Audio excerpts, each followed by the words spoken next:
Assalamualaikum dan salam sejahtera diucapkan kepada semua murid tahun 4.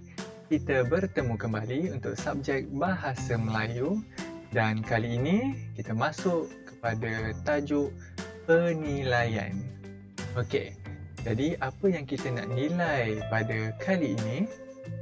Okey, murid dapat mengisi sekurangnya 5 tempat kosong dengan jawapan yang sesuai.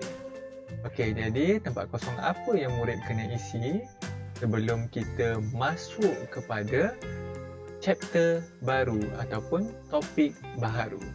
Okey, jadi kita tengok buku teks muka surat 86. Okey, dekat muka surat 86 ni ada bahagian A, bahagian B dan bahagian C. Jadi bahagian mana yang cikgu nak murid-murid semua buat ialah bahagian B dan bahagian C. Okey, sebab bahagian B dengan C ni mudah saja dan bahagian B dan C ni ialah bahagian yang kita pernah belajar. Jadi ini ibaratnya macam ujian lah kepada kamu supaya kamu nak tengok kamu ni faham ke tidak dengan apa yang kita telah belajar sebelum ini. Sebab lepas ni kita nak masuk tema yang baru iaitu tema patriotisme. Okey, jadi kita tengok bahagian B dulu.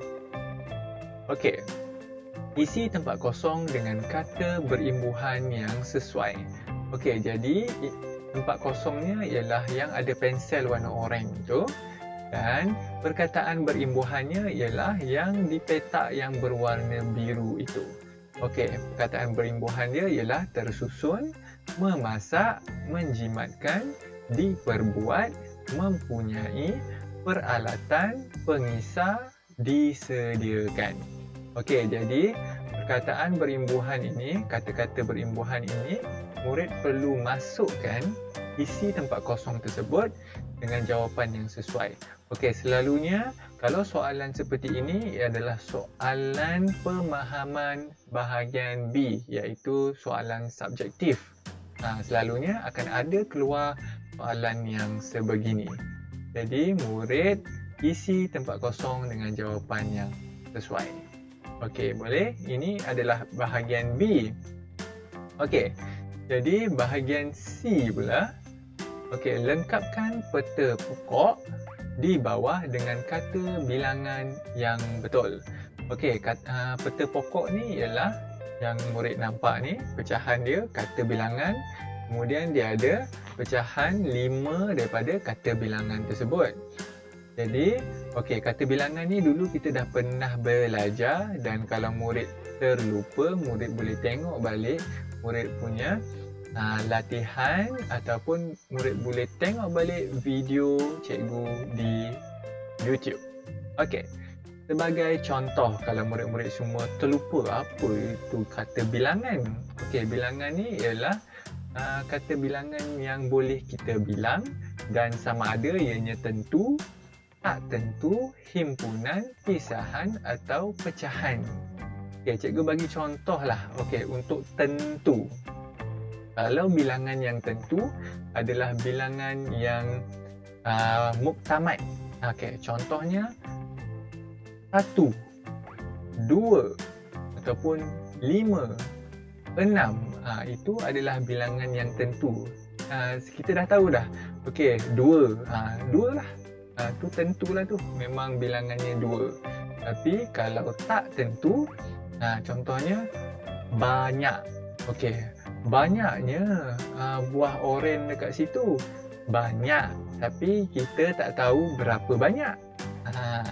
Kalau yang tentu, okey, ada 2 biji buah oren. Jadi kita tahu kat situ memang ada 2 biji. Dan seterusnya, himpunan, pisahan dan pecahan. Murid ingat balik apa itu kata bilangan dan murid boleh isi menggunakan kata bilangan yang ada dekat bawah ni. Contohnya, berpuluh-puluh, beberapa, 1000, sepertiga, separuh, tiap-tiap, banyak, 5 masing-masing dan berguni-guni. Okey, ini semua murid perlu masukkan ikut kata bilangan yang sesuai. Ikut jenis kata bilangan yang sesuai. Okey. Faham? Okey, jadi tugasannya ialah itu dia. Murid dapat mengisi tempat kosong dengan jawapan yang sesuai. Tajuk dia tulis penilaian. Kemudian tuliskan B dan tuliskan arahan dia dan buatkan petikan tersebut dan untuk jawapan murid perlu gariskan jawapan yang murid tulis supaya senang cikgu nak tengok. Okey, boleh? Dan nanti cikgu akan hantarkan jawapan dan murid perlu semak jawapan yang cikgu hantar. Dan cikgu hantar selalunya ada waktu malam lah, supaya murid buat dulu. Sebab kalau cikgu hantar jawapan awal-awal, nanti yang lain semua dah tahu dah jawapannya. Jadi cikgu hantar malam, nanti boleh semak esoknya, ataupun kalau tak tidur lagi boleh semak, ataupun boleh minta mak atau ayah tolong semakkan. Okey, boleh? Dan hantar melalui aplikasi Telegram seperti biasa. Okey.